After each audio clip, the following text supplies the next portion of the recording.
Marina beach நடந்து வர டிஸ்டன்ஸ்ல, அதாவது மெரினா பீச்ல நீங்க காத்து வாங்கிட்டு ஜஸ்ட் வாக்கபிள்ல வந்துடலாம். அப்படிப்பட்ட ஒரு லொகேஷன். அப்புறமா EI எக்ஸ்பிரஸ் மால் ராயப்பேட்டை ஹாஸ்பிட்டல்ல சுத்தி இல்லாதே இல்லைன்னு சொல்லலாம். சத்யம் சினிமாஸ்ல இருந்து செகண்ட் ஷோ சினிமா பார்த்துட்டு வீட்டுக்கு நடந்து வந்துடலாம். அந்த டிஸ்டன்ஸ்ல இருக்கிற ஒரு ப்ராப்பர்ட்டி தான் அந்த ப்ராப்பர்ட்டி. இவ்வளவு பில்டப் கொடுக்குறாங்க, இதுக்கு ஏன் இவ்வளவு பில்டப் அப்படின்னு கேட்கலாம். வெறும் 28 lakhsக்கு இதுல ஒரு ப்ராப்பர்ட்டி ப்ரப்போஸ் பண்ணியிருக்காரு அந்த பில்டர். அவரோட நம்பர் தான் ஸ்கிரீன்ல கொடுத்துருக்கேன். 1 bedroom hall and kitchen, loan facility அவைலபிளா இருக்கு. 28 லட்சம் ரூபா தான் ஒரு 1 BHK ரேட் ஆன் ராயப்பேட். புது பில்டிங், எந்த பழசும் கிடையாது. சோ ஸ்கிரீன்ல ஒரு நம்பர் கொடுத்துருக்கேன் அப்படின்றனால நீங்க அவரை கூப்பிட்டு பேசிட்டு டைரக்டா வந்து வீட பாருங்க. இந்த சைஸ்ல மொத்தமே அவர்கிட்ட இருக்கு 2 போர்ஷன் தான் இருக்கு.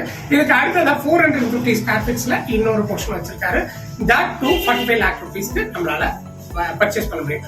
ஆஸ் ஆன் டுடே ராயப்பேட்டோட ரேட் வந்து 12,000 and above. அதாவது நான் சொல்றேன் இந்த ஏரியாஸ்ல 12,000 and above. இப்போ அவர் ப்ரப்போஸ் பண்ணிருக்க பிரைஸ் என்னன்றது உங்களுக்கே தெரியும். டைரக்டா கூப்பிட்டு பேசிட்டு ஸ்கிரீன்ல தெரிய நம்பருக்கு கான்டாக்ட் பண்ணுங்க.